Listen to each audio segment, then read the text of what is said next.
দেশের গুরুত্বপূর্ণ স্থাপনায় জঙ্গি হামলার আশঙ্কায় ঢাকার হযরত শাহজালাল আন্তর্জাতিক বিমানবন্দর সহ দেশের ৮টি বিমানবন্দরের নিরাপত্তা ব্যবস্থা জোরদার করা হয়েছে। বেসামরিক বিমান চলাচল কর্তৃপক্ষ বেবিজক chairman air vice marshal Mostafa Mahmud Siddique সোমবার সাংবাদিকদের সঙ্গে এক মতবিনিময় সভায় এই তথ্য জানান। তিনি বলেন, পুলিশ সদর দপ্তরের চিঠির পর দেশের ৮টি বিমানবন্দরের নিরাপত্তায় সর্বোচ্চ সতর্কতা জারি করা হয়েছে।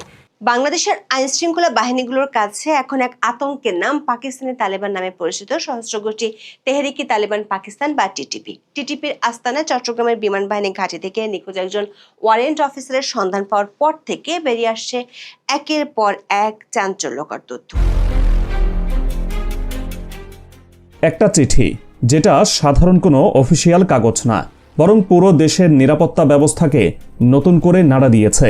জঙ্গি হামলার এক গোপন তথ্য সামনে এসেছে। বিমানবন্দরে হামলা চালানো হবে এবং সংসদ ভবনে হামলা চালানো হবে। সকল তথ্যগুলো আপনাদের মাঝে আজকে শেয়ার করতে যাব। অবশ্যই না টেনে লাইক করে শেষ পর্যন্ত ভিডিওটি দেখতে থাকুন। বন্দী জিহাদি জঙ্গি গোষ্ঠী, তারা পাকিস্তানি তালেবান নামেও পরিচিত। এটি মূলত আফগান পাকিস্তান সীমান্তের দুই পাশে সক্রিয়। 2007 সালের ডিসেম্বরে বায়তুল্লাহ মেহসুদের নেতৃত্বে পাকিস্তানের ফেডারেল শাসিত উপজাতি এলাকার বিভিন্ন জঙ্গি গোষ্ঠীকে একত্র করে টিটিপি গঠিত হয়। আল কায়দা জঙ্গিদের বিরুদ্ধে পাকিস্তানি সামরিক অভিযানের প্রতিক্রিয়া হিসেবে এর জন্ম। মার্কিন ড্রোন হামলায় বেশ কয়েকজন বড় নেতার মৃত্যুর পর গোষ্ঠীটি একসময় দুর্বল হয়ে যায়। তবে বর্তমান নেতা নূর ওয়ালি মেহসুদের নেতৃত্বে 2020 সাল থেকে তারা আবার ঐক্যবদ্ধ হতে শুরু করে। এর ফলে জামাতুল আহরার মতো দলগুলো পুনরায় টিটিপিতে যোগ দেয়, যা তাদের শক্তি ও হামলার সক্ষমতা বাড়িয়ে তোলে। 2021 সালের আগস্টে আফগানিস্তানের তালেবান সরকার ক্ষমতায় ফিরে আসার পর টিটিপি আরও শক্তিশালী হয়। পরে তালেবান সরকার পাকিস্তান ও টিটিপির মধ্যে শান্তি আলোচনায় মধ্যস্থতা করে। এর মাধ্যমে একটি স্বল্পস্থায়ী যুদ্ধবিরতি হয় এবং টিটিপির বন্দীরা পাকিস্তান থেকে মুক্তি পান। তবে 2021 সালের ডিসেম্বরে যুদ্ধবিরতি শেষ হওয়ার পর টিটিপি আফগানিস্তান থেকে পাকিস্তানি নিরাপত্তা বাহিনীর উপর হামলা বাড়িয়ে দেয়। টিটিপির হয়ে যুদ্ধ করতে বাংলাদেশিরা আফগানিস্তান ও পাকিস্তানে যায়, এমন তথ্য বিভিন্ন সংবাদ মাধ্যমে প্রকাশিত হয়েছে। 2025 সালের 27 এপ্রিল উত্তর ওয়াজিরিস্তানে পাকিস্তান সেনাবাহিনীর বোমা হামলায় টিটিপির 54 জন সদস্যের সঙ্গে আহমেদ জুবাইর নামের এক বাংলাদেশি নিহত হওয়ার খবর পাকিস্তানি গণমাধ্যমে প্রকাশিত হয়। 2025 সালে অন্তত 4 জন বাংলাদেশি পাকিস্তান সেনাবাহিনীর সঙ্গে যুদ্ধ করতে গিয়ে নিহত হয়েছেন। এসব ঘটনার পর পাকিস্তানের টিটিপির সঙ্গে সংশ্লিষ্টতার অভিযোগে গত বছর জুলাই মাসে বাংলাদেশে অন্তত 2 জনকে গ্রেপ্তার করেছে পুলিশ। এদের মধ্যে একজন ছিলেন শামীম মাহফুজ, যিনি জঙ্গি তৎপরতার অভিযোগে আওয়ামী লীগ আমলে 3 বার গ্রেপ্তার হয়েছিলেন। শামীম মাহফুজের নেতৃত্বে টিটিপির জন্য সংগ্রহ করা এসব সদস্য ইনুস সরকারের আমলে বাংলাদেশের ঢাকার মার্কিন দূতাবাসে হামলার হুমকিও দিয়েছিল। তখন মার্কিন দূতাবাসের চার্জ অ্যাফেয়ার্স ট্রেসিয়ান জ্যাকবসন ছিলেন ছুটিতে। সেখানে তখনকার ভারপ্রাপ্ত দূত মেগান বোল্টেন গত বছরের 10 জুলাই স্বরাষ্ট্র উপদেষ্টা জাহাঙ্গীর আলম চৌধুরীর সাথে বৈঠক করে এদের গ্রেপ্তার করতে বলেন। মজার ব্যাপার হলো, জঙ্গিবাদের সাথে সংশ্লিষ্ট থাকার কারণে মালয়েশিয়া থেকে 3 বাংলাদেশিকে ফেরত পাঠানোর পরও গত বছরের 6 জুলাই জাহাঙ্গীর আলম চৌধুরী বীর দর্পে বলেছিলেন বাংলাদেশে কোনো জঙ্গি নেই। কিন্তু ঠিক তার 4 দিনের মধ্যে মেরিন বোল্ডেনের সাথে বৈঠকের পর সুর উল্টে গিয়েছিল ইউনূসের স্বরাষ্ট্র উপদেষ্টার। ওই দিন জঙ্গি থাকার কথা স্বীকার করে নিয়ে ঢাকার বারিধারা ডিপ্লোম্যাটিক এরিয়ার জন্য বিশেষ নিরাপত্তা ব্যবস্থা করা হয়।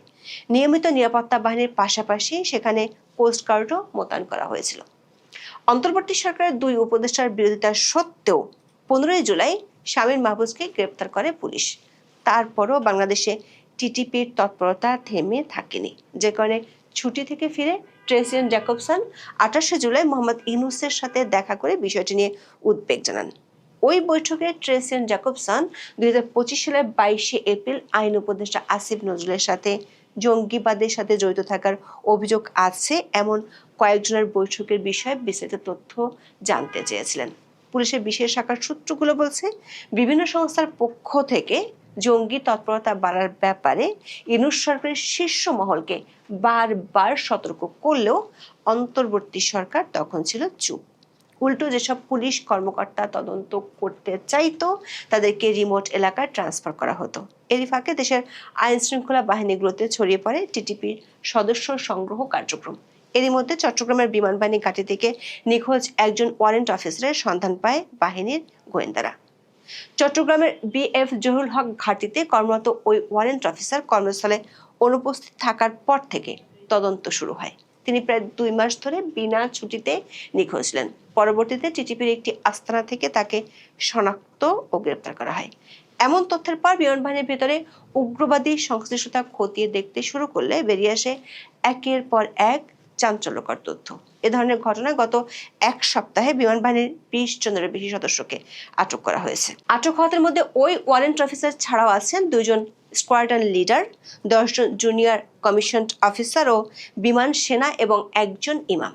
বিএএফ ঘাঁটির এই মসজিদের ইমামকে এই চক্রের মূল নিয়োগকারী হিসেবে সন্দেহে আটক করা হয়েছে। এই ঘটনার পর বিমান বাহিনীর বিভিন্ন ঘাঁটিতে সমন্বিত অভিযান চালানো হচ্ছে।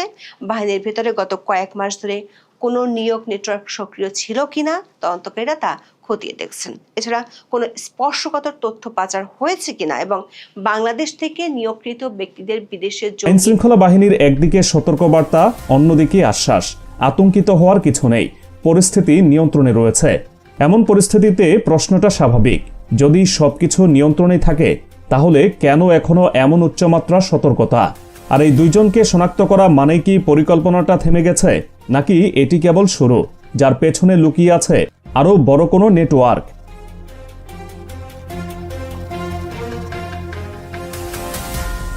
এই পুরো ঘটনাটা শুরুটা বাইরে থেকে যতটা সরল মনে হচ্ছে, ভেতরে ভেতরে তার ঠিক ততটাই জটিল।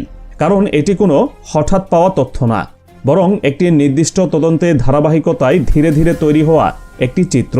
সাম্প্রতিক সময়ে গ্রেপ্তার হওয়া নিষিদ্ধ ঘোষিত উগ্রবাদী সংগঠনের সদস্য ইশতিয়াক আহমেদ, যিনি স্বামী আবু বকর এবং আবু মোহাম্মদ নামেও পরিচিত, তাকে কেন্দ্র করে চালানো জিজ্ঞাসাবাদ এবং গোয়েন্দা বিশ্লেষণেই প্রথম ধরা পড়ে কিছু অস্বাভাবিক যোগাযোগের প্যাটার্ন। শুরুতে যেগুলো ছিল বিচ্ছিন্ন, কিন্তু সময়ের সঙ্গে সঙ্গে একাধিক যোগাযোগ একসাথে মিলে একটি নেটওয়ার্কের ইঙ্গিত দিতে শুরু করে। বিশেষ করে যখন সামনে আসে চাকরিচ্যুত 2 সামরিক সদস্যের সঙ্গে নিয়মিত যোগাযোগের তথ্য, যা গোয়েন্দা বিশ্লেষণে হাই রিস্ক সংযোগ হিসেবে চিহ্নিত হয়। এবং ঠিক তখনই বিষয়টি আর শুধু একটি উগ্রবাদী সংযোগে সীমাবদ্ধ থাকে না, বরং সেটি সরাসরি নিরাপত্তা কাঠামোর সম্ভাব্য দুর্বলতার দিকে ইঙ্গিত করে। কারণ এখানে শুধু মতাদর্শ না, যোগ হচ্ছে প্রশিক্ষণ, কৌশল এবং অপারেশনাল জ্ঞান।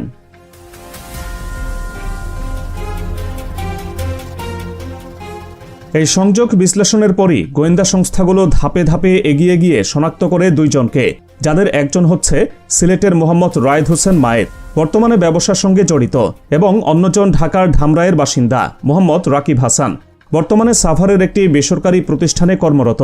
এখানে সবচেয়ে গুরুত্বপূর্ণ বিষয় হলো এই 2 জনের প্রোফাইল কোনোভাবেই অস্বাভাবিক না।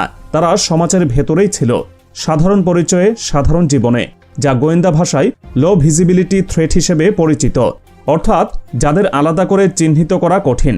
আর ঠিক এখানেই তৈরি হয় সেই অদৃশ্য ঝুঁকি।